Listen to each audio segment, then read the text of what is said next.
and it changes you. You're never the same person. And I can say that with just so much strength and knowing and wisdom. And that's good. I think that's okay. You don't want to be really who you were before because you want to integrate, you want to really understand and now allow that piece to become a part of you, right? That story is not you. What you experienced is not you, yet it has fueled an aspect of who you are.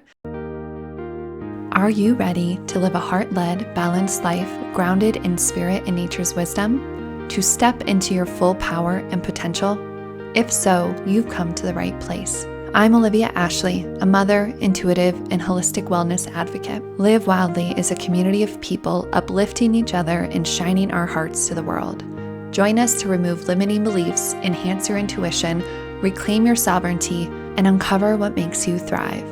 Together, we dive deep into holistic, earth-based, and spiritual topics while also exploring a variety of subjects to inspire and inform. Subscribe now and be a part of our journey towards living our most authentic, full lives. Welcome. I am so happy you are here. Hello, friend. Welcome back. This is Olivia Ashley, and I don't know about you. I really hope you're doing well. I hope things are going okay for you, yet it has been a wild ride of a year, and it's something that has really shaken me to my core. The last 3-4 years have truthfully, I think for the whole world, been topsy-turvy and unexpected and made us face so many feelings, so much unknown, have so much loss, so much struggle, strife, suffering. And yet here you are. Here I am, standing, showing up, finding the strength, the courage to put my best foot forward every moment, to fall apart, to break down, and yet then come back to center and find a smile, find hope. And I think that's really what I hope to bring to you with today's solo episode. It's been a while since it's just been you and and I'm really happy that you're here. And if this episode caught your eye, I also want to say that I am here for you, that if you're moving through grief, if you're moving through loss, if you're moving through a hard time, I think grief can come in many forms. Maybe it's not a loss of a person, or maybe it's a loss of an animal or a house or a relationship or a job, but grief is all encompassing, and it's something that if you're human, you will be bearing witness to and having to move through, hopefully very few times throughout your life, and or maybe not anytime soon. Yet the last couple years for me, it's like I am front and center for the play of death, of loss, of destruction, of despair, of grief. And yet I sit here, right? What else do? We sit here, we continue on, we persevere. And if you're like me, I like to learn through what I move through, learn from my body when something's not feeling right or I'm not sleeping well, which is all of the things right now, and just listen and make space for myself. And I really hope you're able to do that, because I think that's where our resilience comes from. And it's not an everyday thing, and it's not something that you must do or have. You get to do this journey on your own pace, and yet resilience and strength is a pillar that I hope you can cling to, that I hope you can find within yourself, within your community, within your heart, as you move through whatever grief you are moving through. And if you've been listening to this podcast, you've most likely heard at least snippets, if not a lot, of my story and a lot of what actually pushed me into this sphere of podcasting. Grief was a catalyst to come into this space. It was this death and rebirth cycle, truthfully, that I moved through with the loss of a pregnancy, with the loss of my father, with the birth of my youngest son, and then the loss of our beloved puppy this spring. And then followed by now the news that our other dog, who is 8, has terminal cancer, and we're looking at months with her. And so it's a journey. Sometimes I'm kind of getting to the place of, is the shoes going to ever stop dropping? Am I ever going to come out of this other side where I have this peace? And I would say I find it for time periods. And I'm learning and dancing within this realm of life to death in a much different way than I did when I first started experiencing the losses that I've had so front and center back in 2021 into 2022. That's really when it all began. And I'm tired and I'm sad and I'm overwhelmed. And yet it's okay, right? I'm okay.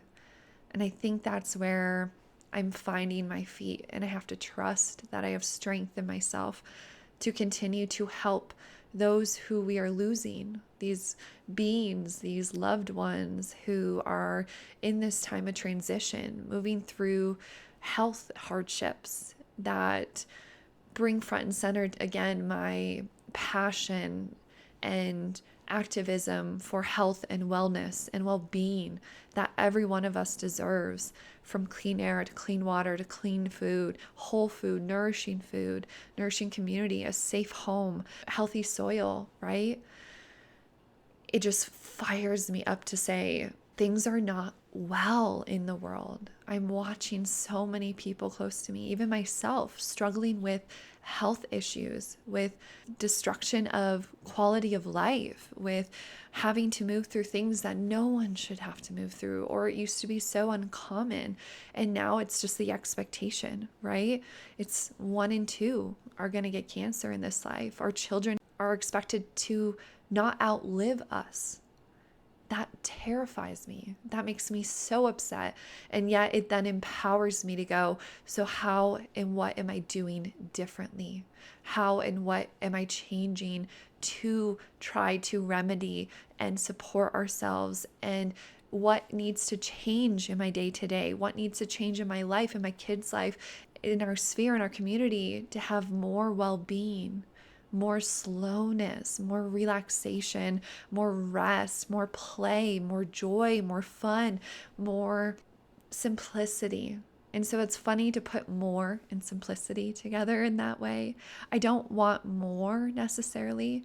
I want less of the things that are stressing me, less of the things that are worrying me, burdening me, adding to my toxic load and my kids and yours, right? And I want more space and time and freedom and abundance and health and access to things that feel unattainable when grocery bills have quadrupled in the last couple years, when our bodies are falling apart and yet we have to go to work and we have to pay our bills or we will lose our livelihood. And I don't want to start this with these dire feelings, because I think there's also a lot here to learn and to cherish and to see the blessings and the beauty in. And that's my hope with this episode, is to help you learn from my experiences or the things that grief has really taught me, shown to me, made me move into, to look and feel and think a little differently. But to say, we are here together. You are here. I am here. And we are whole as we are. And that is enough. And how do we continue to support ourselves, to lean on one another, to find nourishment within our days as we move through the challenges that I know, whether it's grief or something else that you're moving through, a loss, a breakdown, a breakthrough, something beautiful even, right? And I think from my experience, we can hold this duality. We can have blessings and opportunities and beauty, and we can have pain and loss and grief. And I think for me, it's, how do I hold those two spheres in one body? How do I hold those two spheres with all the expectations that are put upon me and accountable pieces of my life that I have to show up with, and accept what I show up with and where I'm at emotionally, physically, mentally, spiritually? I'm not my best self every day, and yet I'm striving to give my best with what I have. So that brings me to the bulk of what I'm about to share with you all, which is 10 things I've identified in no specific order, but that I've identified as lessons, learnings, pieces I've had to understand and really now can reflect upon as I'm not quite on the other side of all this grief, but I have moved through multiple endings, losses, deaths, and then had to be on that other side and continue forward.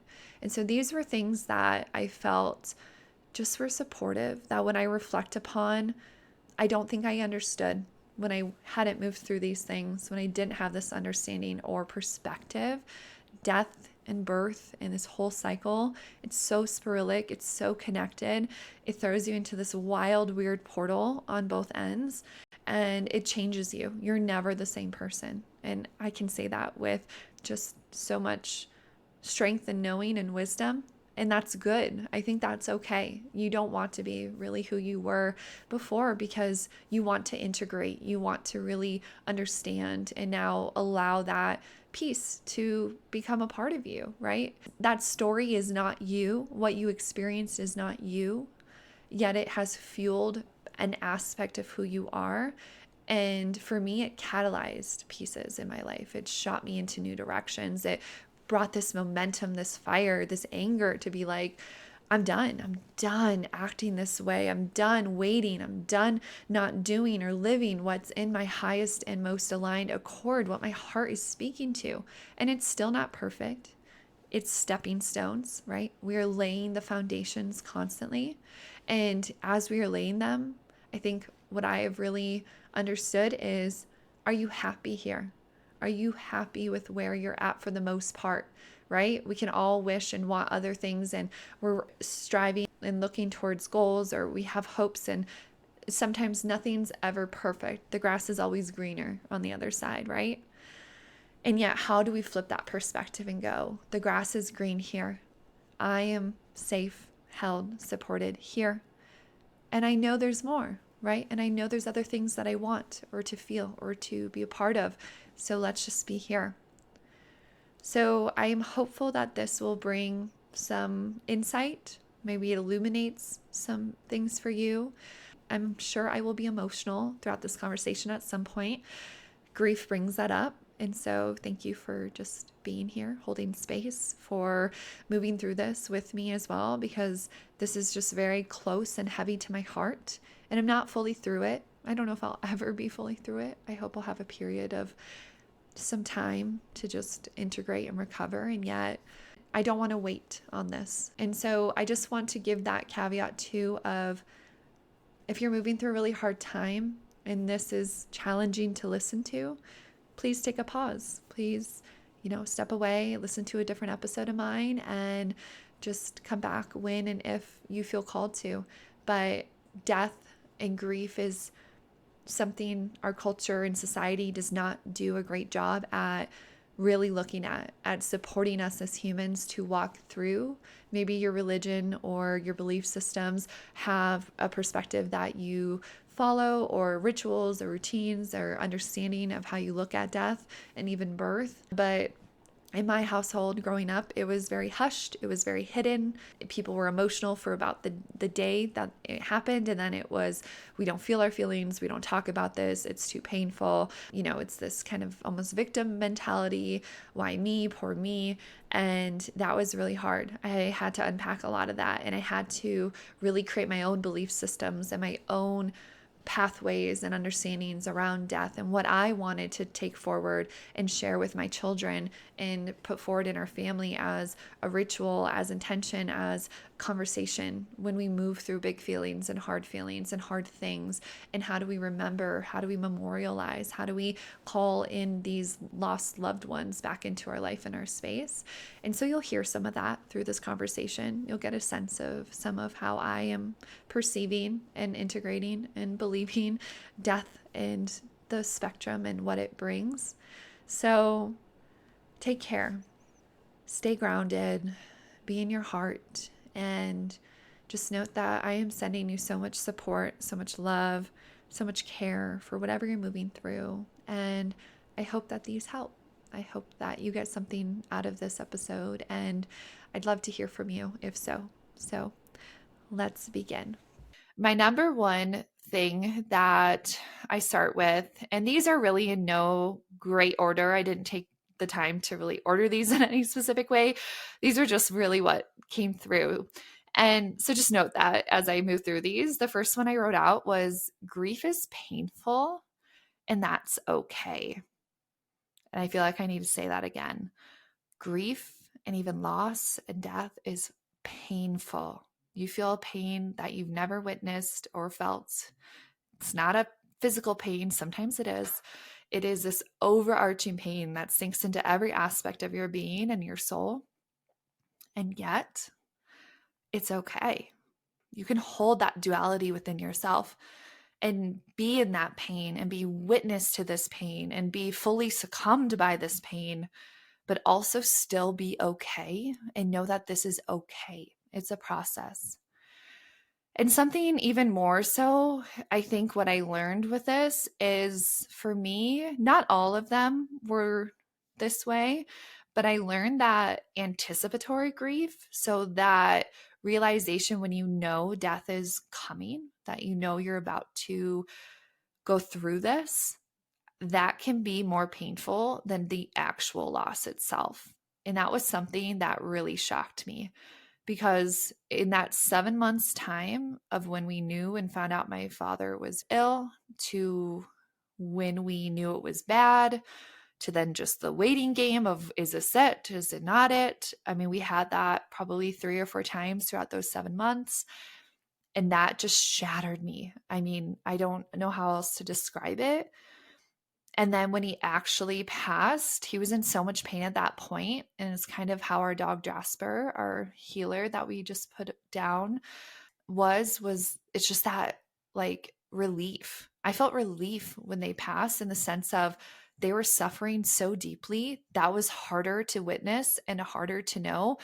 I just wanted them to feel that relief of the suffering that their bodies were in and that their souls were put through because of it. And so that really threw me. It took a long time to, one, even learn that this was a term, anticipatory grief, but just to recognize that grief is not linear. Grief is different. It's varied and provides a diversity of feelings, and it's okay. So supporting yourself in the time wherever you're at along this grief spectrum and journey is really important. And just finding that acceptance in the grief. And that's hard to do. I feel like sometimes that doesn't come till after, but if you can find some acceptance, especially if you know that the end is coming, I think that can help support you through that journey, and just whatever level that is, because that pain, it's going to change. It might dim, it might rear its head here and there, but ultimately it's a reminder that I need you to hear is you're okay. You will be okay. Things are okay, even when they don't feel okay and you feel like you are nothing but okay. It will be okay.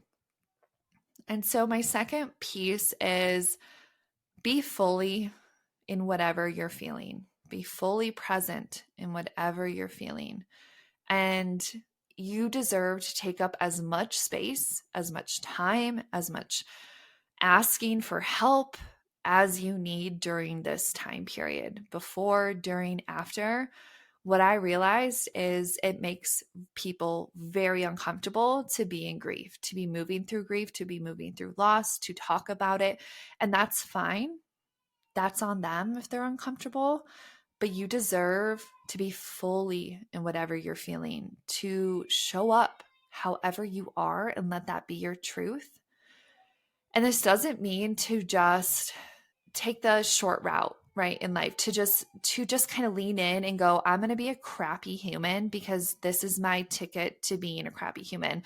I can use this as a cover to just not really be a part of my life, to just act crappy, to not be accountable to the things that I have going on. Because, right, usually all of us are working. We have jobs, we have kids to take care of, we have friends, animals, houses that need to be paid for. And so I think I need to make that distinguishment of being fully in whatever you're feeling does not mean you get a free pass to being a shitty human.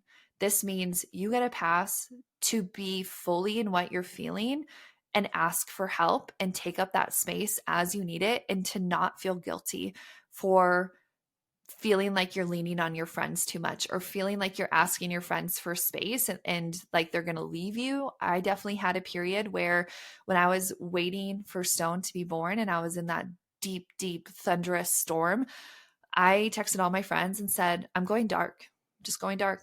I'll let you know when the baby's here at some point and I will talk to you on the other side. But I can't right now. I can't be this. And I love you. And this is where I'm at. And they all understood. Your friends will understand. Your work will understand. If you give them the heads up and you communicate, and hopefully you have really awesome managers the way I have. But this felt like it needs to be called out because I've seen many others move through grief and just lose themselves and not feel like they know how to open up, how to be where they are. They feel like they have to say sorry for every single emotion, every single piece, or they hold back their words, right? You're smart, right place, right time to some extent. But at the same time, cry when you need to, be wherever you need to. And I'll give the example of every once in a while, I think I'm beyond my grief. I think I've made peace with it. And then I'm slapped kind of in the face of, damn, there's more under this surface that it wants to be seen. And recently, I got lunch with a colleague where I work, and we've always ran in the same sphere the last decade. We've known about each other, we've communicated here and there, but we've never really gotten time together. And I love the timing of the universe because we finally are in position where we get to work together and just get to know each other. And as soon as we started talking, it came out, and she was willing to share that she's moving through one of the hardest periods of her life. And what is it? Lo and behold, her father is terminally ill, and they're just kind of moving through that, just waiting. How do we be there for my family? For her, unfortunately, her family is pretty far away, so she's commuting a bunch to go visit. And we spent over an hour just being in the grief bubble, crying when we needed to cry, holding each other when we needed to hold each other, witnessing whatever we both needed to say and feel, and reminisce about our fathers and the strength that they have provided. And then who can we still be as we navigate this, and how are we still worthy in this society when we are so vulnerable and just shells of who you typically are when you're in this space. And so be fully wherever you are. And we just cried. We cried in the middle of this tiny sandwich shop on the hill in Boulder. And I'm sure people looked at us and watched us cry. And I had no care in the world. I had no idea who else was there. We just were there for each other. And so you'll get to a place of strength. And that's as your reminder to be fully in whatever you're feeling. It's important. It'll help you move through this. It'll help you feel better. And it's a pivotal piece that took me a while to remember and learn. The third one is really similar to this, but a little bit different in that I ask that you be where you are now. So, like I said, grief is a spectrum. Grief is a journey. Death is a journey. Sometimes it's quick. Sometimes it's long. Sometimes you have that anticipatory grief. Sometimes it's fast and sharp, and you had no trail to grasp onto. You had no knowing that this was coming. And so how can you be present with whatever you're moving through, with wherever you are now, with the timing of your life? Let go of comparison, let go of judgment, and note that grief is never going to leave you. I really truthfully at this point don't think I will ever be free of the feelings of grief over the losses that I have had so far. And I know that more losses will come, and I will face those with resiliency. But I do know that grief will change form, that grief will subside a little bit. It will be a little less painful, and then it will be more painful, and it'll be new, and there'll be new moments of grief. And so how can you be present with wherever you're at and allow it to change form, and give yourself the grace and the space and the support that you need in each moment, because it will change. and you're going to feel so many emotions. There's a whole spectrum, right? I know a lot of people talk about, I think it's the 8 stages of grief that comes with it. I think that can be somewhat helpful to get a sense of what you might experience: the anger, the frustration, the confusion, the guilt, the fear, the peace, the acceptance, the joy, the nostalgia that comes with it all. So be where you are now. The fourth thing I want to share is find your connection to the beyond, whatever that means to you, whether it's through a God, through a religion, through a spiritual practice, through just a belief that something is greater.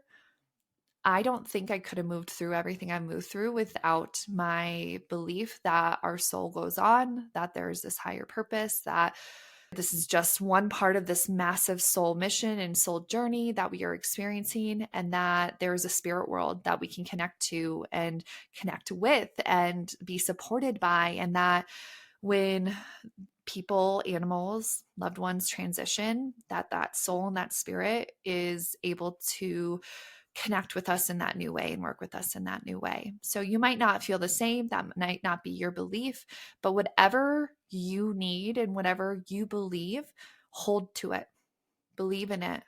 I think that really let me the space and the acceptance and the peace, knowing that this wasn't the end fully. It was the end of this physical 3D reality of our souls being together in this realm, but yet now we're transitioning to this new and beautiful relationship. And so with my miscarriage, I looked for signs, which was a ladybug, and I had the most beautiful experiences with random ladybugs in the middle of winter in just random spots. And even when I ended up getting pregnant again, just, I'd see them everywhere and I could connect. And I'm highly intuitive and I have a deep practice, and I have a deep practice with the Akashic records. And so I was able to ask questions. I was able to connect in different ways. And same with my dad. I have so many beautiful stories before he passed, not just to him, but from his mom who came through, who let me know what was kind of going on, or those big moments where I didn't have clarity, but I felt the support.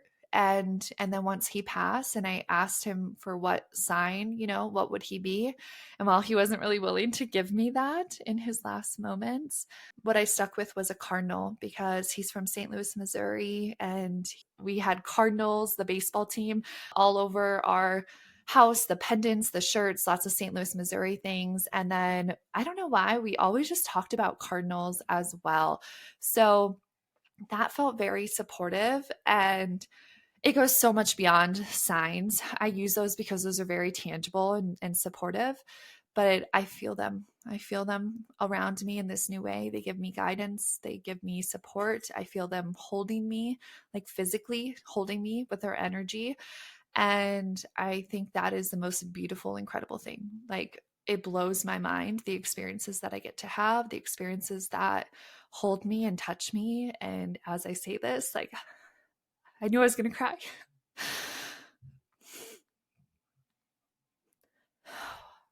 It's that knowing that they're here,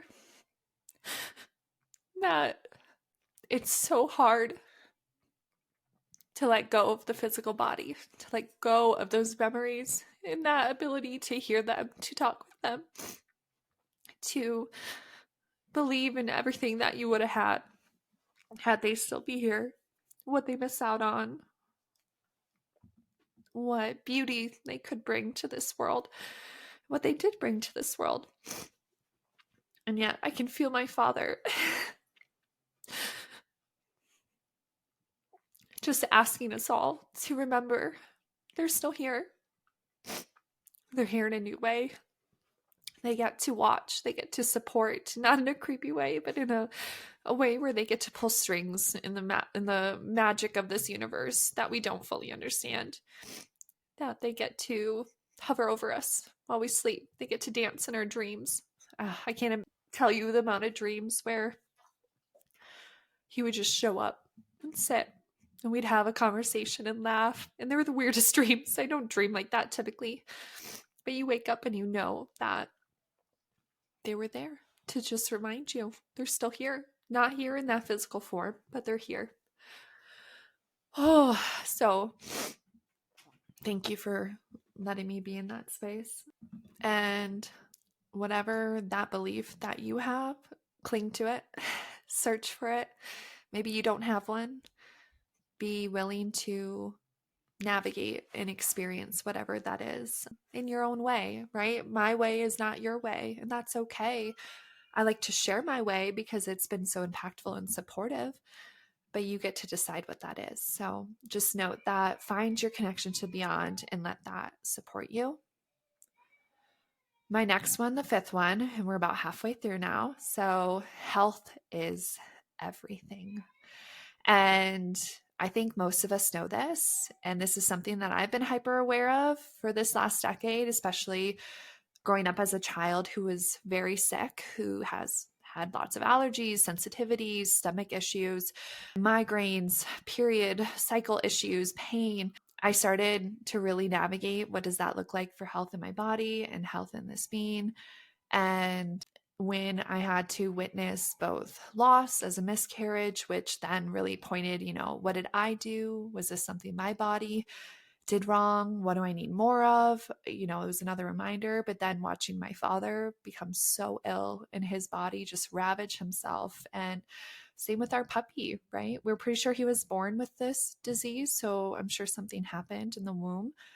But you're nothing if you don't have your health. You're nothing if you don't have that mind, body, clarity, connection, spirit, emotionality. I think this extends from just physical health, but health in all matters. Are you balanced? Are you taking care of yourself in all of those ways to really meet your holistic needs?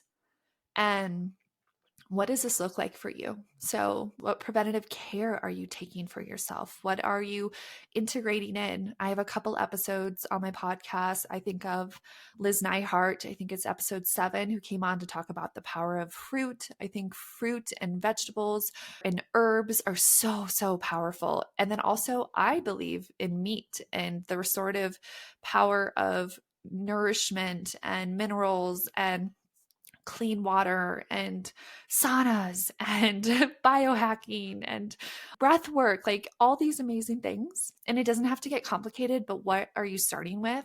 And what do you need to start to integrate? Because that is one of my core top values is my health. I prioritize it vehemently. I refuse to let anything stand in the way of my personal well-being because I know how much that this is going to support me or take away from me. And I had to sadly watch all my grandparents also pass away from cancer or complications with cancer. And so it worries me. My husband's side has not cancer specifically, but has hereditary diseases that his mother has that has been passed down, and some other things that we're not sure that we will have in witness in our children. So even so, without knowing, what are we doing now to set them up for true health, to sleep well, to eat well, to have balance, to have strength, right? We're nothing without that. And so let this be your reminder that if you're kind of in an in-between or you're unsure, ask for help, get support, start seeking clarity and answers, and do so in a simplistic way, one piece at a time. And you'll start to build that toolbox, you'll start to build those people. And I truly believe when you ask and you ask, even if it's show me what I need to do better or show me what I'm missing around my health, you're going to get pings from the universe. You're going to get a friend say something, a book fall out in front of you, a video come your way. So listen, as much as it's our health and focus and maybe gathering tools, there's also an aspect of listening. Your body is telling you what is going on. It is signaling to you day in and day out. Are you having pain? Are you not sleeping well? Is there discomfort? Are you overburdened? Are you stressed out? Right? And I think women, from what I'm learning, are disproportionately burdened with health issues because of our reproductive system. We have a much more complex body system, and it leaves room for many more things to go awry. So learning, maybe start with your cycle. What is a cycle? All the different 4 phases of your cycle, how to work within your body system. And then also your relationship to exercise. I think this is a topic I could go on and on about over everything I've learned, and maybe I will, but I'll leave you with health is everything. So prioritize it. Please prioritize it. Okay. So number 6 is stop waiting to be who you wish you were. You will never be who you were before your loss. So, who do you want to become? Can I say that again? You will never be who you were before your loss, before this grief journey. So, who do you want to become? Death is a catalyst for change. It will show you what is working, what isn't working, if you're willing to listen and start to take note. So, a lot of us operate in this I'll do this when. I'll move into that career when this happens. I'm going to take on my health journey when this is better. I'm going to take more time for myself when I get past this next 2 years. Stop. That's not how life operates. Nothing is a given. That should be number 11, probably. Nothing is a given in this life. So, what are you doing in this moment? Who are you really being? Are you happy? Are you supported? Do you know what you want to be? If not, this is a time to start to peel away those layers and really start to look at yourself with true light and true eyes of honesty, looking back at your inner child of who were you? Who were you when you came into this world? And what is your mission? And what are you here to just be, to express, to love? And what are you waiting for? What are those things that need to start to happen for you to make the change you really need and become who you are wanting to be and or to get towards where you're trying to go? There is no given, there is no more time. There's only now. Tomorrow might not be there. So are you showing up in a way that you are proud of? And if things need to change, stop making those reasonings in your mind of why you're waiting. Stop. 10 years goes like that. It's insane. I can't believe I have an almost 8-year-old. I feel like I'm 16 sometimes. I mean, like it's crazy. I'm so glad I'm not 16. I'm so glad I'm mature, but my body and my mind, I get excited. I'm so full of life. I want to live, but I was not always like this. I was not always like this. I was a very upset, hardened, negative Nelly for half of my life. And I look back and I just want to hold and love on that little Olivia. But guess what?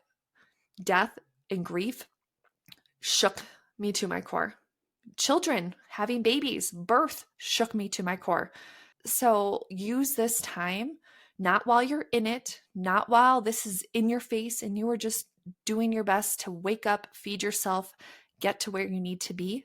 But when that space comes, when that breath begins to come back into your body, start to take note. Where are you waiting? What are you waiting for? And who are you really wanting to be? The next one, number 7, is forgive yourself. So every loss hits you different.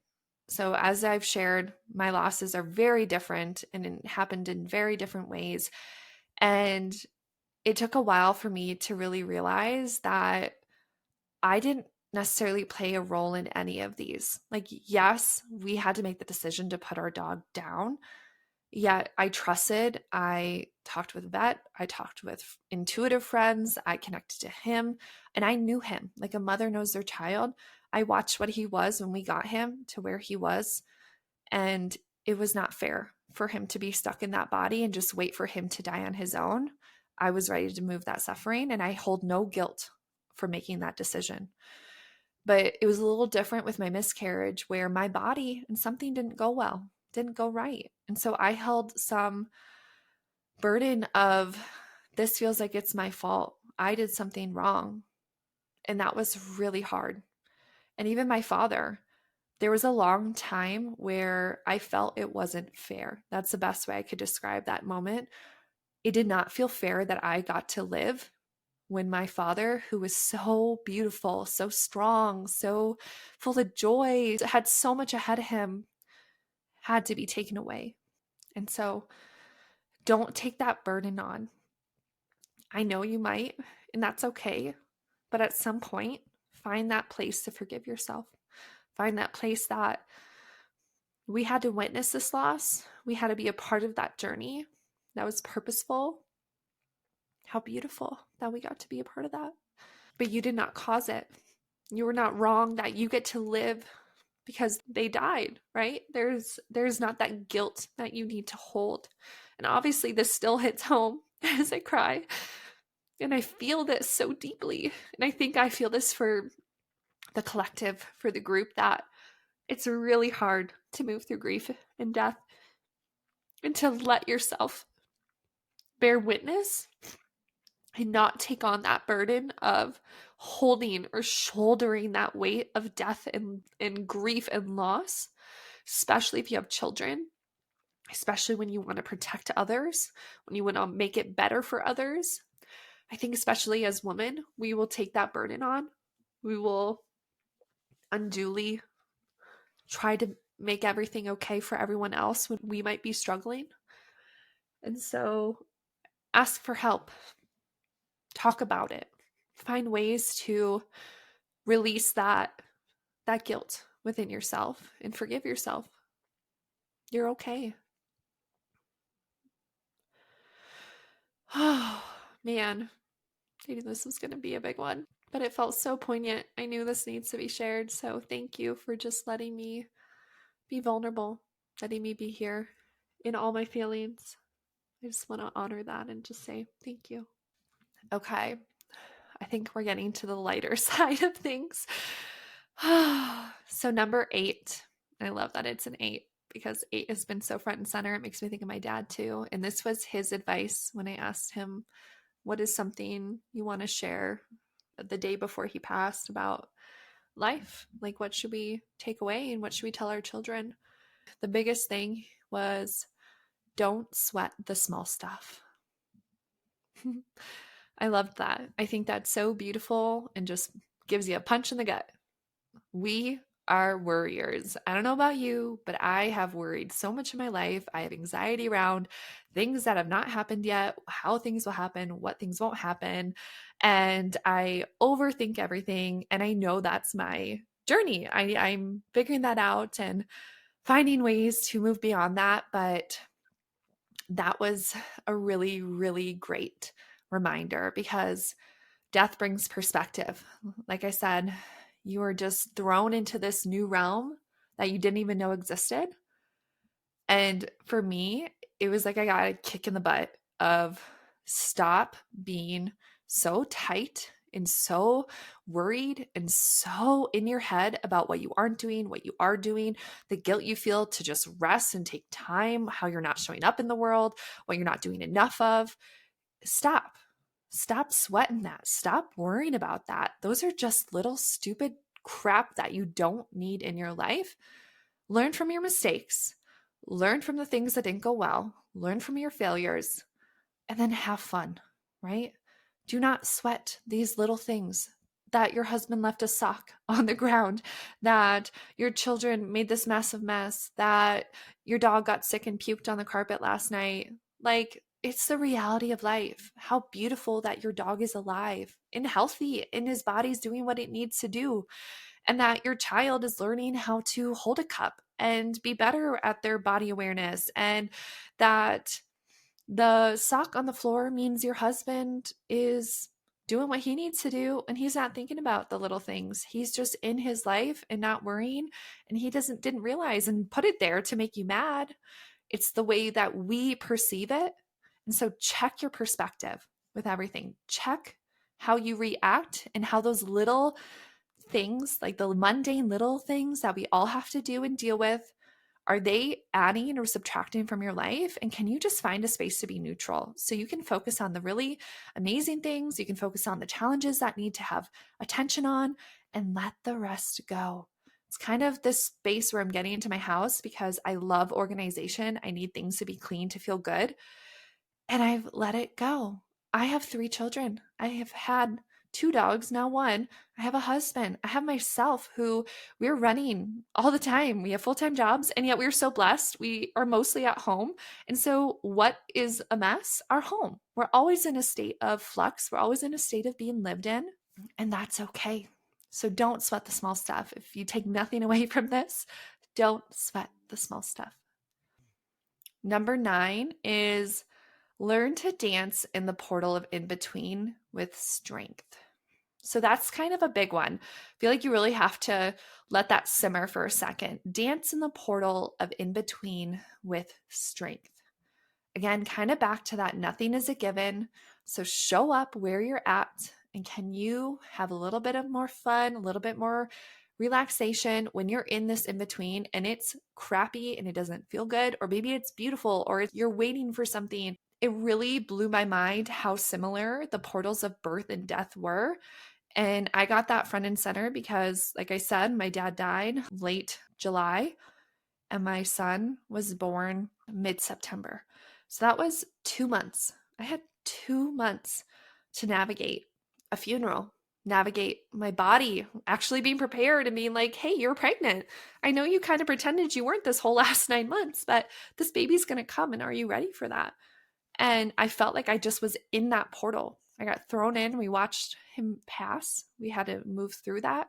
And that portal never fully closed. And I really believe that my son passed my dad's soul along this journey down and into this earth and into this life. And it took so much strength and so much care and so much of me asking for support and crying and telling my friends where my struggles were, what I needed help with, how delusional I am. Just ground me, remind me I'm okay, that this is going to be okay. And they allowed me to find some semblance of dance. And I like the word dance because it's not like I'm doing this elaborate dance, this whole dance thing. It is the fact that I'm flowing. I kind of equate dancing to flowing because we are in flux. Things become hard when we become stagnant, when we stop moving, when we stop doing anything, when we just kind of sit, we're stuck. So, can we flow through these portals? Can we flow and dance in this in between with strength? You don't have to be fully together to be strong. You can be in the throes of grief and loss and depression and struggle, but you can still be strong in your heart and note that this is a moment. This is a season. I am not any less than because I'm feeling and moving through these things. If anything, I'm even more resilient than I ever imagined, and can give myself grace to just be in this portal because it literally is a portal. If you've had a child or you've lost someone, it's like this veil gets pulled over you and you step into this liminal space and you walk out into the world and nothing makes sense. Nothing seems real. And you're like, how are you existing? How was I ever a part of this? Doesn't make any sense. It's like you're thrown into this new timeline and this new space where everything is dreamlike. And that at least has been my feelings and perspective. And others have seemed to understood that when I've shared it. So learn to dance, learn to lean into the in-between and maintain your resiliency. I love the song Resilience by Rising Appalachia. That really held me through the last couple years. I highly recommend you go find that and you play it and let that be your anthem because you are resilient, babe. You got this. Okay, my 10th and final one is be happy. And this sounds so stupid sometimes. Like if I was in the throes of grief again and someone looked at me in the face and was like, be happy, I probably would want to punch them and or cuss them out. So I will start with that. Please don't come for me. Give me a moment to explain because I will be honest. I get that that's jarring and you're like, what do you mean? Grief sucks. Grief and loss is the shittiest, most terrible thing you will ever witness and be a part of. And I am so sorry if you're moving through it, you've been through it. And yet, you, listener, you, me, myself, as I talked about this, are still here. You are still alive. You didn't lose yourself. You didn't die. They did. And I know that all they would want from us is to continue to love more fully, laugh more fully, be more open, be more free, be more willing to give, to receive, to love, to live life in the most fullest embodiment of ourself. And that is where the sentiment be happy comes from, because you will have to find this for yourself. And this will not be an everyday, every moment thing. But I ask you to seek moments of laughter and joy and nostalgia to find what happiness, what joy, what resilience means for you and absolutely chase it. And I use that word because I want you to pull back that arrow and you take aim and you see where you're going and you go full steam. This podcast would not be here if my father didn't die. I know that. If I wouldn't have had it, then this beautiful birth and this life that came out of it with my son, all of that transition, those catalysts, push me in the direction of showing up and being my fullest self, even when I don't know who that is, or even when I don't really understand where I'm headed. It allowed me this space and this focus. It tethered me to this 3D plane, to this earth where I want to live out in the stars. I want to live out in the in between, in the spirit world, where I can connect and I can feel love and I feel safe and I can remember this bigger plan. And yet it was this beautiful reminder to settle in, to find that balance, to find that flow, that I'm here and I'm here with a mission, and I'm here with my brain and my heart and my body that is working and functioning. And no, this is hard. Life isn't always easy. And you have challenges and you don't always have the time to do everything you want to do. But what can you do right now? And how can you bring in a little bit more joy and laughter? So advocate for yourself. Be willing to make new friends. Be willing to let go of things that aren't serving you. And the biggest thing is take a leap of faith. Be willing to just go for it. Send big. I think of when I used to ski race, go big or go home. That's why we're here. Don't get caught up in the minutia. Don't get caught up in the pain. Harness that pain when it's time and you're ready and you feel ready to do so.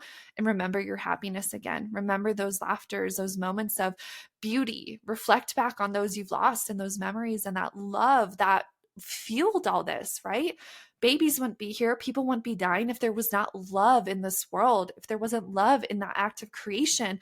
And there needs to be love and support and happiness on that other side as we help our loved ones, our animals transition. This is just the full cycle, right? That's what I'm learning. It's that infinity symbol.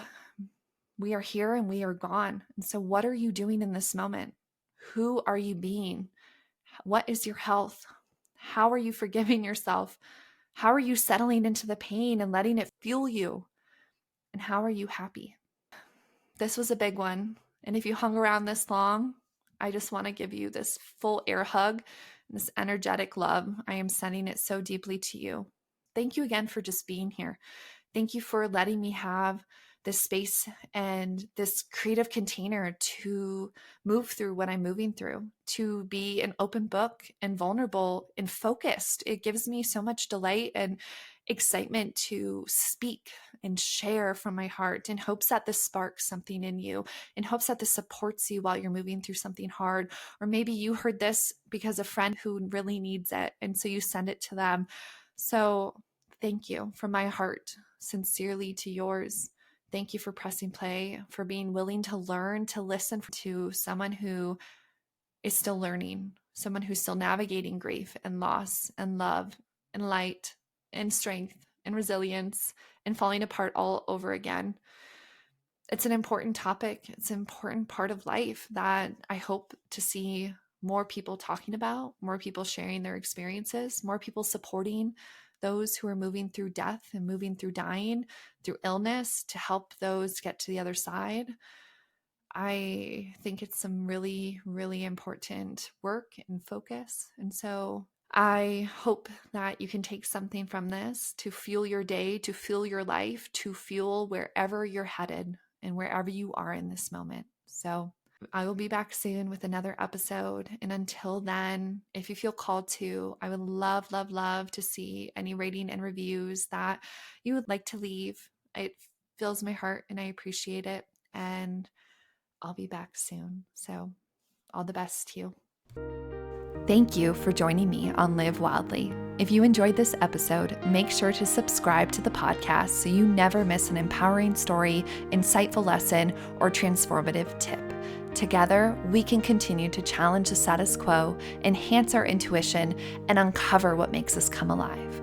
To dive deeper into our community of changemakers and access exclusive content, head over to my Substack, Trust and Pixie Dust, and subscribe. You can also follow us on Instagram at WildlyOlivia for inspiration and updates. Remember, we are the changemakers in this world. Keep shining your light and living wildly. Until next time, I'm Olivia Ashley, and I can't wait to connect with you again.